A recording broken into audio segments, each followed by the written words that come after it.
que está falando, inspirado, é claro, pelo Espírito Santo, ele está instruindo e guiando os seus filhos, aqui em Eclesiastes 12, do versículo 1 ao 8, que nós acabamos de ler. E ele está aqui, nesse trecho, fechando. Eclesiastes, claro, tem 12 capítulos, ele está aqui no início do 12º capítulo, ele está fechando, então, o livro de Eclesiastes com chave de ouro, digamos assim. E ele, no versículo 1, a primeira parte, fala assim: lembra-te também do teu Criador nos dias da tua mocidade. E logo na sequência ele fala: antes que venham os dias maus.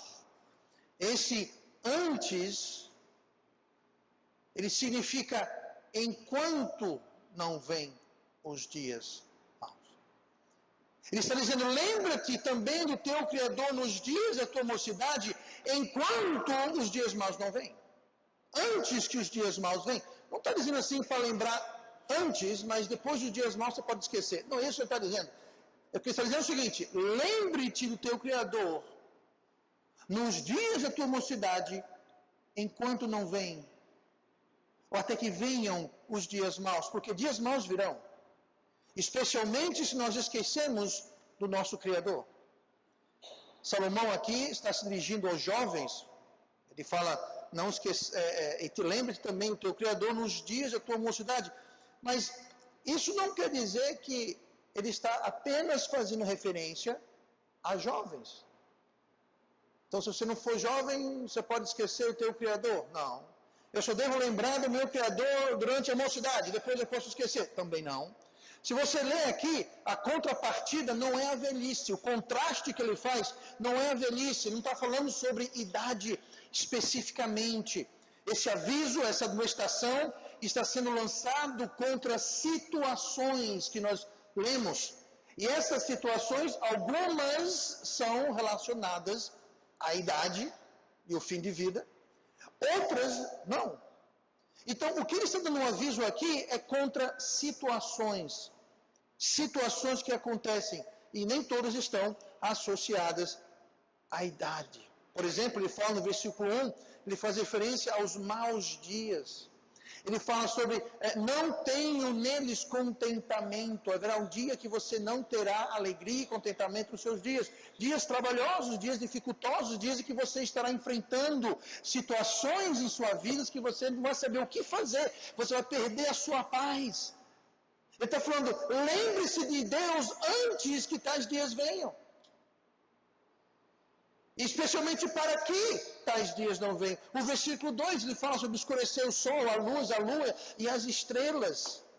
Tornem vir as nuvens. Mais uma vez falando, quando tudo na sua vida parece estar fechando, quando você não vê o sol, a estrela, as luzes, você está sem direção, sem luz, sem saber o que fazer, aonde recorrer, a quem recorrer, esses dias virão.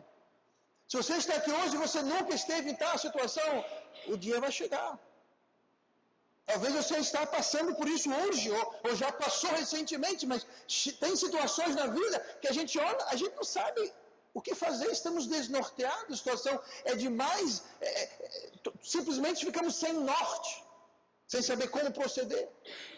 Versículo 3 fala sobre tremem os guardas e encurvarem os fortes. Está falando sobre uma situação que nem os guardas tremem. Uma situação tão perigosa, tão medonha, que os guardas que estão lá para defender, eles tremem, encurvam os fortes. As pessoas fortes, as pessoas de vigor, elas se encurvam. Tais dias virão. Tais dias quando a nossa força, o nosso vigor não estará lá, não ajudará, não nos trará consolo. O versículo 3 fala sobre cessar os moedores. O que é isso, pastor? Bom, naquela época, o trigo para fazer pão, fazer a comida e tudo mais, era moído na hora. Então, os moedores são as pessoas que moíam. Então, quando fala aqui que cessarem os moedores, é porque os moedores não estão moendo. Falta de produtividade, falta de alimento, talvez. Dias difíceis. Versículo 4 fala sobre as filhas da música se abaterem. Então, quando nem a música vai lhe trazer um conforto, você está tão abatido. Versículo 5 fala sobre temerem o que é alto. Isso não é temer, não, pessoas como Lucas, que tem 3 metros de altura, não é isso. Temer o que é alto, temer aquilo que é autoridade. Sabe, às vezes tem uma situação em que você injustamente está sendo oprimido por alguma autoridade. E nós tememos a autoridade. A Bíblia fala que toda autoridade vem de Deus, que nós não devemos temer a autoridade, porque a autoridade é ministro de Deus. Porém, infelizmente, no mundo em que vivemos, existem autoridades que não são do bem. Autoridades injustas, tirânicas, e muitas vezes você pode se ver uma situação em que alguém na autoridade, no seu trabalho, na escola, talvez em alguma área da sua vida, a autoridade está sendo injusto para com você. Nem sempre, mas é possível. E você vai temer aquilo que é alto, aquilo que está acima, em termos de autoridade e potestade. Fala sobre haver espantos no caminho. Quando vem coisas aparecem em sua vida sem aviso, que vão lhe tirar a paz. Não fala sobre o gafanhoto for um peso, quando o gafanhoto for uma dificuldade. Aqui falando naquela época, quando vinha uma peste de gafanhotos, uma nuvem, e os gafanhotos, até hoje isso acontece em alguns lugares do mundo, eles devoram tudo. E quando o gafanhoto devorava tudo, toda a colheita, a população daquele local, muitas vezes passava fome. Então, não é como hoje, que tinha caminhão, tinha trem, navio, barco, avião, que se faltar aqui, você traz de outro país. Naquela época, a gente comia o que crescia e colhia aqui. Se teve uma seca, se houve gafanhoto, se alguém tocou fogo no plantio, você vai passar fome. Você vai sofrer prejuízo. Talvez até morrer de fome muitas vezes. E aqui fala, momentos de nossas vidas, quando o gafanhoto for um peso, pereceu o apetite. Ninguém me responda, mas você já passou por uma situação que você literalmente perdeu o apetite? Você já está preocupado, tão oprimido, que o seu apetite, você não tem vontade de comer. Passou, você não quer comer, você não consegue se alimentar. São os dias maus de que Salomão está falando aqui. Versículo 6 fala sobre rompa o cordão de prata, se quebra o copo de ouro. Está falando aqui sobre quando nem ouro, nem dinheiro, nem riqueza vai resolver o seu problema. Sabe, o ser humano tem um conceito de que se eu tenho dinheiro no banco, se eu tenho ouro e prata, eu estou tranquilo.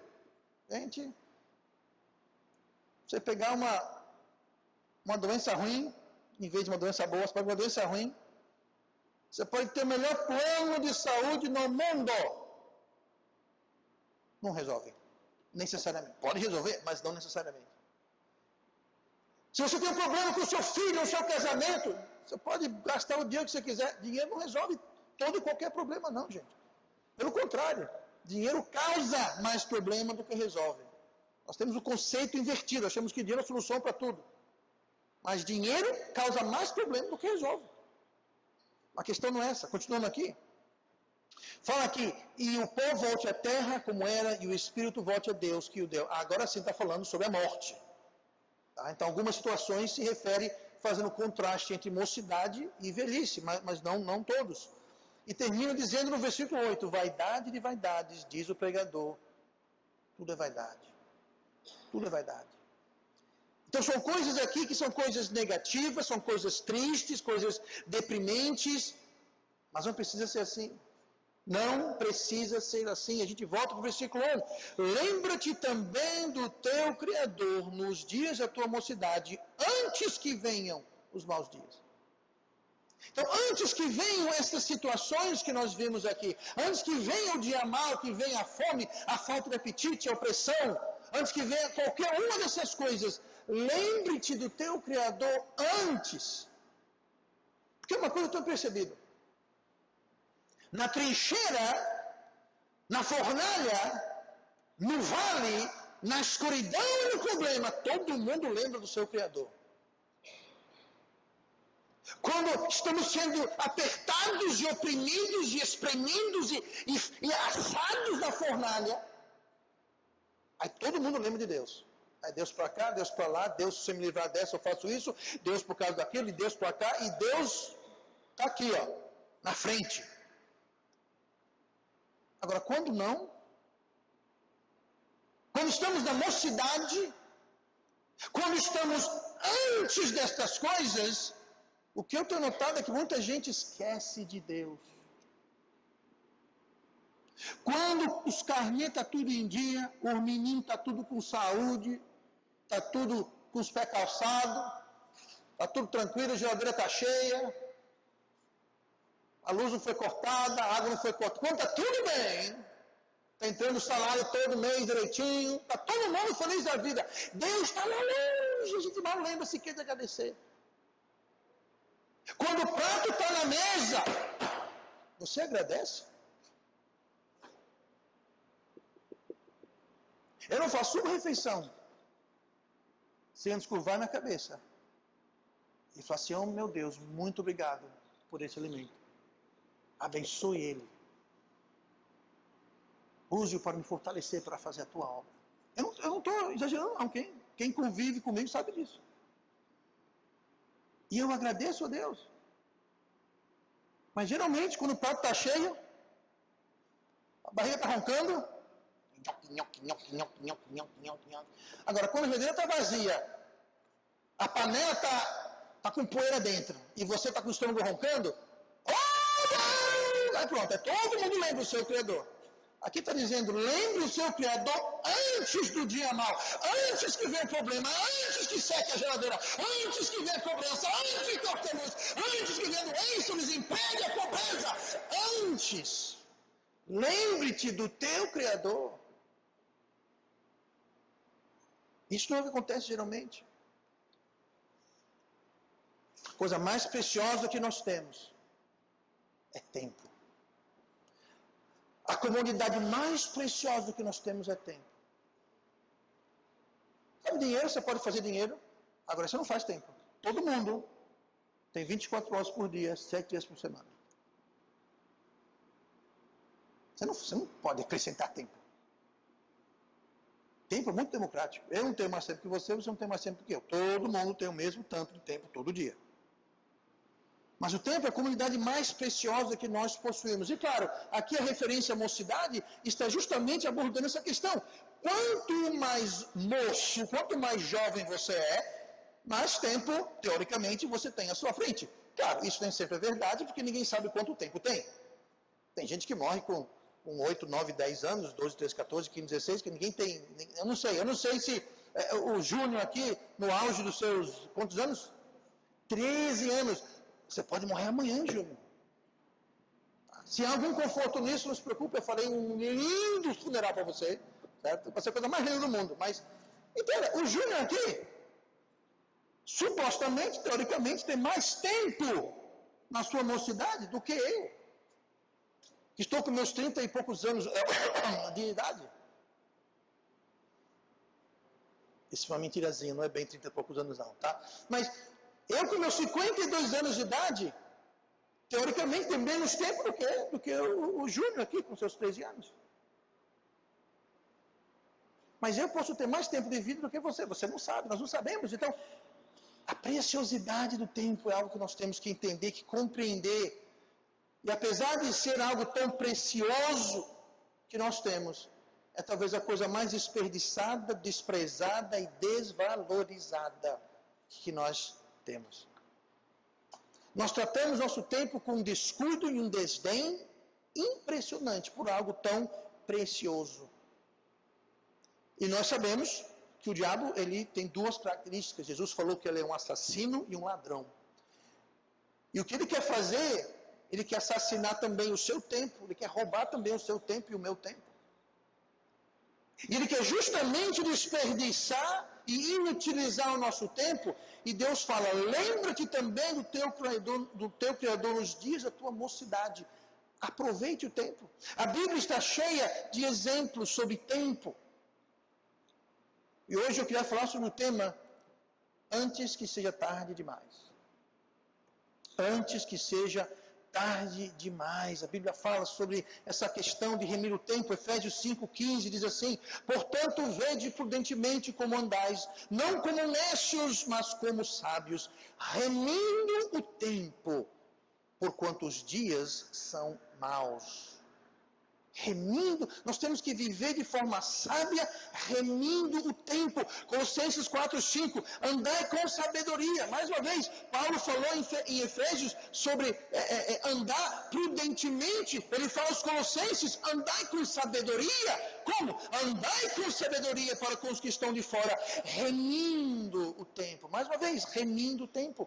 Essa palavra remir, ela significa resgatar ou compensar. Resgatar ou compensar. Eu já dei esse exemplo aqui, esse testemunho pessoal, eu vou dá-lo mais uma vez porque é apropriado. No dia 21 de julho de 1991, o dia que eu fui salvo, o dia que eu me vi como um pecador sem esperança e aceitei o que Cristo fez na cruz por mim, a primeira coisa que eu senti, ou uma das primeiras coisas que eu senti, horas depois de eu ser salvo, eu lembro claramente, eu voltei para casa, eu tinha ido na casa do pastor Júlio, que era missionário lá em Londres na época, hoje ele está na Austrália, mas havia algum tempo já falando de Cristo para mim, e eu ficava naquele vai e vem, mas nesse dia 21 de julho de 91, eu tomei uma decisão, aceitei a Cristo. E eu voltei para casa. E eu senti uma grande necessidade de remir o tempo. Gente, no dia 21 de julho, quando eu fui salvo, 91, eu tinha 25 anos de idade. São 27 anos atrás. E aos meus 25 anos de idade, eu percebi uma coisa. Eu falei, gente, eu vivi 25 anos nessa terra. Eu não fiz nada para Deus. Eu não tenho nada para mostrar para Deus. 25 anos eu não conheço sua palavra, não conheço sua vontade, não conheço nada, nunca levei ninguém para cá. Eu era um zero à esquerda, não sabia de nada. Aos 25 anos de idade, eu senti essa necessidade, esse desejo de resgatar, de compensar o tempo perdido. Pois Paulo fala, andai prudentemente, remindo o tempo, resgatando o tempo perdido, compensando os anos desperdiçados. Não interessa se você tem 13 anos, se você tem 33 anos, 53 anos, todos nós temos que remir o tempo, resgatar o tempo. Ah, pastor, você falou aí que hoje vai falar sobre antes que seja tarde demais. Mas Deus sempre dá uma outra chance, pastor. Deus sempre dá outra chance. É muito bonitinho essa frase, mas não é verdade.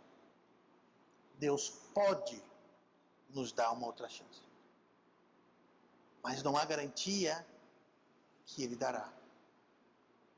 E por isso que Salomão escreve, lembra-te do teu Criador, antes que venham os dias maus, porque quando vierem os dias maus, nem sempre Deus vai nos livrar. Eu vou mostrar isso esta noite. Olhe comigo para Números capítulo 14. É melhor fazermos o que a Bíblia manda. Remir o tempo. Lembrar do nosso Criador antes do dia mau. Enquanto não é tarde demais. Como foi nos casos que nós vamos ver rapidamente aqui esta noite. Números 14, versículo 40. Eu vou ler aqui uns 4 ou 5 versículos, mas está falando sobre uma perda muito grande, quando o povo de Deus, o povo judeu, perdeu a entrada na terra prometida. Números 14, versículo 40, fala assim, e levantaram pela manhã de madrugada, e subiram ao cume do monte, dizendo, eis-nos aqui, e subiremos ao lugar que o Senhor tem falado, porquanto havemos pecado. Mas Moisés disse, por que transgredis o mandado do Senhor? Pois isso não prosperará. Não subais, pois o Senhor não estará no meio de vós, para que não sejais feridos diante dos vossos inimigos. Porque os amalequitas e os cananeus estão ali diante da vossa face, e caireis a espada, pois porquanto vos desviastes do Senhor, o Senhor não estará convosco. Contudo, temerariamente tentaram subir ao cume do monte, mas a arca da aliança do Senhor e Moisés não apartaram do meio do arraial. Então desceram os amalequitas e os cananeus que habitavam na montanha e os feriram, derrotando-os até Ormá. Aqui o povo de Deus o dia antes, estava prestes a entrar na terra prometida. 40 dias atrás, antes disso, eles haviam saído do Egito. 40 dias atrás, eles viram o mar vermelho se abrir. Eles atravessaram a seco o mar aberto. Passaram 40 dias no deserto, comendo do que Deus providenciava, bebendo da água que Deus dava da rocha. Uma coluna de fumaça durante o dia dava sombra e à noite dava luz e calor. E chegaram às portas, chegaram na borda da terra prometida e foram enviados 12 espiões, vocês lembram da história. E Deus falou, entre, possuam a terra. Todos os espiões, menos 2, Caleb e Josué, voltaram dizendo, não, essa terra, a terra de gigantes, nós não temos como vencer. E todo o povo começou a reclamar, dizendo, não. Queremos voltar para o Egito, queremos voltar para a escravidão. Moisés, por que você nos tirou para morrer aqui no meio do deserto? Se rebelaram contra Deus, como fala o versículo que nós lemos aqui. Fala aqui o versículo 40 sobre desviar. Sim, do 43. Porquanto vos desviareis do Senhor, o Senhor não estará convosco. Eles se desviaram de Deus. Desviaram como? Deus falou, a terra prometida. Vocês viram as 10 pragas que eu usei para libertar vocês do Egito. Eu abri o mar vermelho, eu destruí o exército egípcio, eu mantive você no deserto, o que mais vocês querem? Eles disseram, não podemos confiar em Deus, nós não vamos entrar. Deus falou, muito bem, não vou entrar mesmo. Não vou entrar mesmo. Nenhum de vós que tenha mais de 20 anos vai entrar, vocês vão voltar para o deserto, vão passar 40 anos até o último morrer. E só Caleb e Josué, que tinham mais de 20 anos, entraram, porque trouxeram um bom relatório e tentaram incentivar as pessoas. Mas note isso, para o povo hebreu, foi tarde demais. O povo que tinha 20 anos e mais, que se desviaram, se rebelaram, não confiaram em Deus, no dia seguinte eles disseram, diz aqui no versículo 40, e levantaram-se pela manhã de madrugada, subiram ao cume do monte, dizendo, eis-nos aqui, estamos aqui. Moisés, estamos prontos, subiremos ao cume do monte, dizendo, nós pecamos, nós erramos, agora queremos ir. Moisés, agora nós vamos, Moisés. Nós mudamos de ideia, não queremos voltar para o Egito, queremos entrar na terra prometida. E Moisés falou, agora não. Agora é tarde demais. Nós vamos mesmo assim. Se forem, vão ser derrotados. O que nós lemos? Foram derrotados. Existem situações quando nós nos esquecemos do nosso Criador antes do dia mau, que a gente vai querer se lembrar de Deus e vamos mudar de ideia. Deus, eu mudei de ideia, Deus, agora eu quero. Deus vai dizer, agora é tarde. Agora não. Agora é tarde demais. Vocês não entrarão. Eu não vou convosco. Eu não estarei com vocês. Quer evitar isso na sua vida? Lembre-te do teu Criador antes dos dias maus. Antes. Não adianta vir um dia mau, não adianta vir Deus falando, agora vocês vão tudo morrer no deserto. Agora nós queremos, agora não. Pastor, Deus não fará isso. Gente, Deus fez isso. Acabei de ler. Antes que seja tarde demais. Olha comigo, 1 Samuel capítulo 15. 1 Samuel capítulo 15, nós lemos agora há pouco sobre o povo entrando na terra prometida. Aliás, não entrando na terra prometida. Vamos ler em 1 Samuel 14 sobre o rei Saul. 1 Samuel 14, versículo 24. Diz assim, então disse Saul a Samuel, pequei, porquanto tenho transgredido a ordem do Senhor e as tuas palavras, porque temei ao povo e dei ouvidos à sua voz. Agora, pois, rogo-te, perdoa o meu pecado e volta comigo para que adore ao Senhor. Porém Samuel disse a Saul, não voltarei contigo, porquanto rejeitaste a palavra do Senhor, já te rejeitou o Senhor, para que não sejas rei sobre Israel. Deus aqui, se você ler o contexto, Deus havia falado, olha, você vai contra este rei, contra esse povo, e você é para destruir, e todo despojo é para você dedicar a mim. Destrua tudo. Quando Samuel chegou na parada, ele perguntou, ô rei Saul, você fez como Deus mandou? Claro que eu fiz. Então por que eu estou ouvindo tanta ovelha e tanto gado? Deus não mandou destruir tudo? Ah, mas eu poupei o melhor. E ofereci sacrifício. Gente, oferecer sacrifícios não é para o rei fazer, era para Samuel fazer. O rei pecou em que tomou o lugar, usurpou a autoridade do sacerdote, do profeta. E mais do que isso, ele desobedeceu Deus. E ele reconheceu. Nós lemos aqui o versículo, ele falou, eu pequei. Agora vem comigo. Ore por mim, pegar um pecado para depois eu voltar. E Samuel falou, vou não, agora é tarde demais, porque Deus te rejeitou de ser rei. Saul perdeu o trono. Saul perdeu o trono. O trono. Ele era o rei de Israel. Deus falou, agora você não é mais.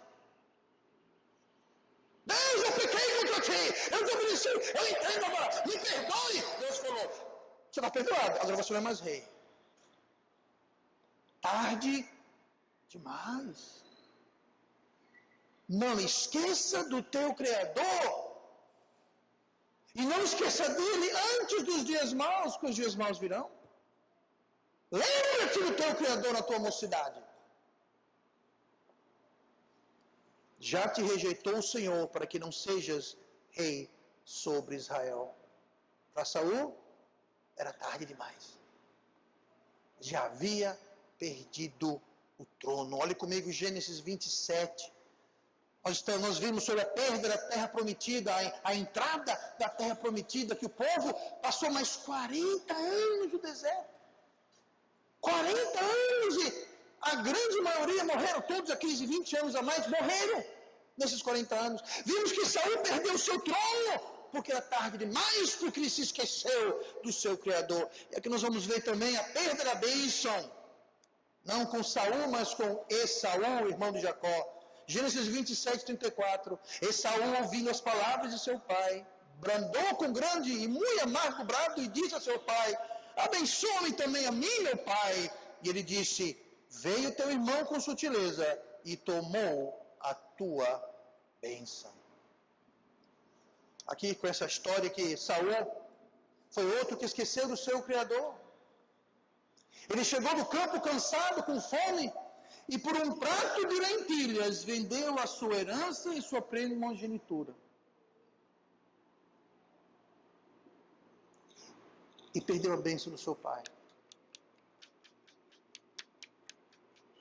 Ele falou, meu pai, só tem essa bênção? Me abençoe a mim. E o pai dele falou, eu só tenho uma bênção de primogenitura e eu já dei a teu irmão. Ele o abençoou, mas não foi com a bênção. Foi uma bênção, mas não foi a bênção. Ele perdeu, por quê? Porque ele se esqueceu do seu Criador. Quando você tem alguma necessidade, no caso aqui de Esaú foi fome, chegou com fome, apetite, cansado com fome, vendeu tudo por um prato de comida.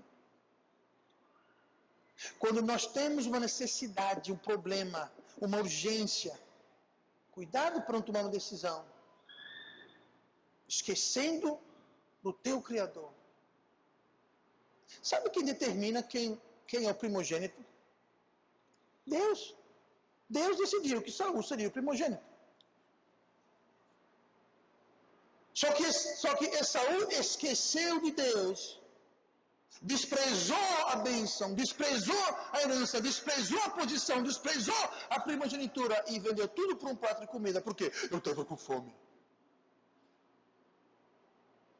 Quantas bobagens não são feitas porque alguém estava com fome?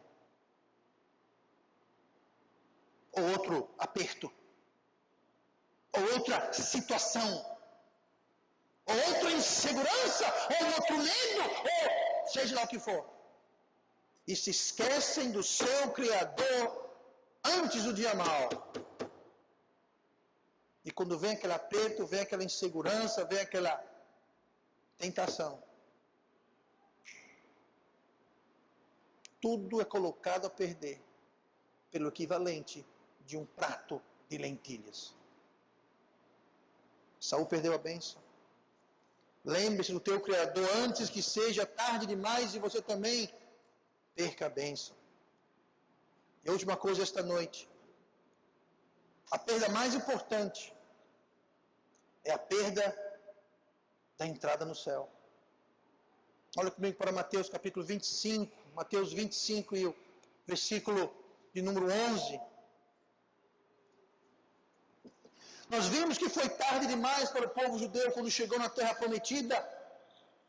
E se desviaram, se desconfiaram de Deus. No outro dia disseram, Deus, agora a gente vai. Deus falou, agora vocês não vão mais não, tarde demais. Nós vimos como o rei Saul perdeu o seu trono. Ele reconheceu o erro depois, ele falou, me perdoe. E Deus falou, você não é mais rei. Foi tarde demais. Nós vimos que Esaú perdeu a bênção, que teve fome e vendeu a sua primogenitura. E a buscou com lágrimas, Hebreus 12, 17. Porque bem sabeis que querendo ele, Esaú, ainda depois de herdar a bênção, foi rejeitado, porque não achou lugar de arrependimento, ainda que com lágrimas o buscou. Esaú, com lágrimas, foi buscar, falou, Deus, por favor. Deus falou, não, agora é tarde. Mateus 25, versículo 11, está falando sobre a parábola das 10 virgens. E depois, versículo 11, e depois chegaram também as outras virgens, dizendo, Senhor, Senhor, abre-nos. E ele respondendo disse, em verdade vos digo que não vos conheço. Vigiai, pois, porque não sabeis o dia nem a hora em que o Filho do Homem há de vir. Eu só li o finalzinho aqui por questão de tempo, mas Jesus contou a parábola que haviam 10 virgens, 5 ele chamou de prudentes e 5 ele chamou de loucas. As prudentes estavam aguardando a chegada do noivo e nas suas lâmpadas elas traziam junto com as lâmpadas óleo extra. E as virgens loucas não trouxeram óleo extra, trouxeram o que estava na lâmpada, no lampião, digamos assim, o que estava lá, estava e acabou. E demorando a vida do noivo, acabou o óleo nas lâmpadas, nos lampiões.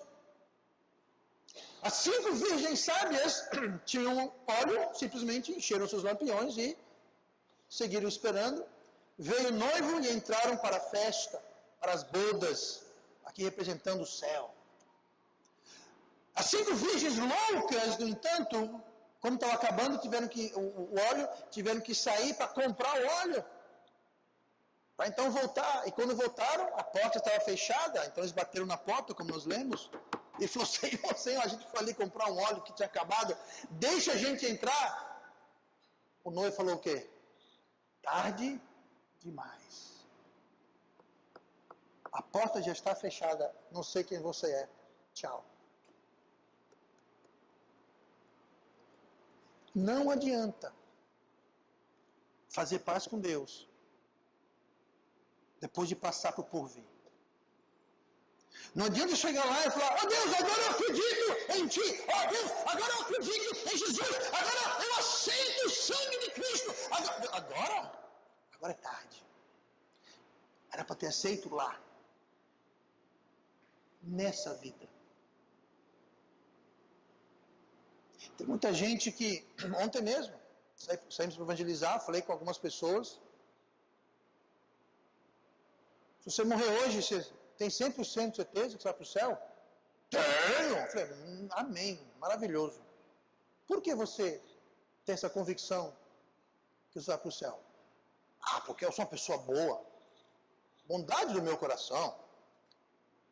Eu vou para a igreja, eu sigo Deus, eu amo Deus. Tudo lindo, mas nada disso salva.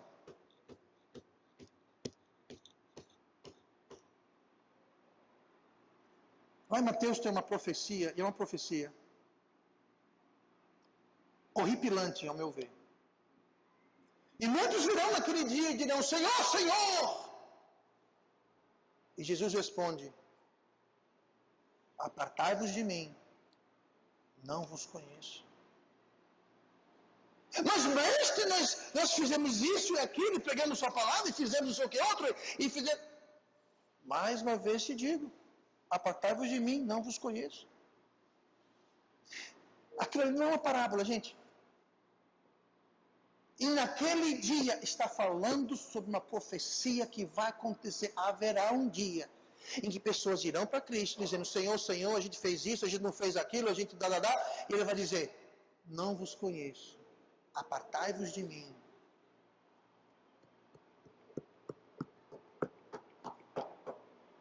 Aí não adianta falar, então não eram minhas obras?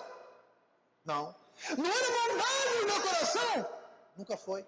Não era porque eu era fiel? Era o quê? Era o que eu, Jesus Cristo, fiz na cruz. Morrendo por você, pagando o seu preço.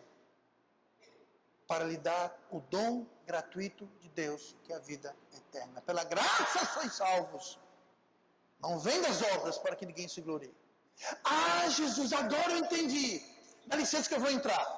Agora não. Como agora não? Agora não, agora é tarde. Você precisa fazer isso com fé. E se for Jesus em frente de você, falando para você, então isso não é fé, isso é visão. A Bíblia fala que todo joelho dobrará. Todo ser humano, desde Adão, salvo ou perdido, todo joelho vai dobrar. Ou vai dobrar perante Cristo, no tribunal de Cristo, no arrebatamento, quando Ele vier buscar os seus. Ou no tribunal do trono branco. Na Apocalipse capítulo 20, o tribunal do grande trono branco, não vai ter ninguém salvo nesse tribunal. Só vai ter perdido. Todo joelho vai dobrar. Então não adianta a pessoa perdida dobrar o joelho. Eu dobro o joelho, agora eu reconheço. Você é Deus, você é o Salvador. Aqui não adianta não, meu filho. Era lá atrás, na terra. Sois salvos pela graça por meio da fé. Se você vê Jesus sentado no trono branco, não é fé. Fé é a certeza das coisas o quê? Não vistas. Você está vendo Jesus sentado no trono? Está vendo, não é fé. Sois salvos pela graça por meio da fé. E isso, a fé, e isso não vem de vós, é dom de Deus. Não vem das obras para que ninguém se glorie. Vai ter muita gente naquele grande dia achando que é salvo, porque fez ou deixou de fazer, porque era membro dessa igreja, porque o pai, a mãe, o avô era crente, porque ele lia a Bíblia, porque fazia aquilo, porque dava dízimo, porque fazia não sei o que mais. Tudo isso é coisa boa, mas nada disso salva. E a pior perda para se ter, antes que seja tarde demais, é você perder a entrada do céu, é perder a salvação, porque você não estará pronto. As 5 virgens loucas não estavam prontas. Elas não tinham óleo, não tinham azeite. Nós podemos até fazer uma comparação que a Bíblia algumas vezes se refere ao óleo, ao azeite, como sendo o Espírito Santo. E o Espírito Santo sela e marca e habita todo aquele que recebe salvação. Essas 5 não tinham. Tiveram que buscar. Mas era tarde demais. Gente, não deixe que seja tarde demais. Eu não sei aqui quem é salvo, quer dizer, eu sei que muitos são salvos, imagina, mas eu não sei se tem alguém aqui que não é salvo. Eu não sei, eu não tenho visão raio-x para saber quem é e quem não é, mas você sabe. Eu tenho um amigo no ministério. Durante anos ele foi pastor de uma igreja, não pastor, é pastor dos jovens de uma igreja. Igreja grande. Michele conhece ele, o irmão Bel. Um dia, durante o culto, ele ficou em pé, foi para frente e falou, pastor, deixa eu te contar uma coisa. Pois não, irmão, eu preciso ser salvo. Como é que é? Você é o pastor dos jovens aqui da igreja, você não é salvo? Não, não sou salvo. Ele foi salvo naquele dia. Deve ser muito difícil um pastor de jovens, que é empregado pela igreja, e para o pastor principal da igreja falar, eu não sou salvo. Ai, mas que vergonha. Muito mais vergonhoso e muito pior vai se ouvir as palavras, apartai-vos de mim, não vos conheço. Para o fogo eterno preparado para o diabo e seus anjos. Você não quer ouvir essas palavras nunca. Não perca. Não perca. Filipenses 2:10, para que ao nome de Jesus se dobre todo o joelho dos que estão nos céus, na terra e debaixo da terra. Ou seja, quem é salvo já foi para o céu, quem é salvo está na terra, e quem é salvo, não salvo na terra, e quem não foi salvo está no inferno. Todo mundo vai dobrar o joelho. Ou como juiz, ou como salvador. Temos cuidado. Preciso aceitar a salvação aqui. A salvação de Cristo, pela graça, por meio da fé.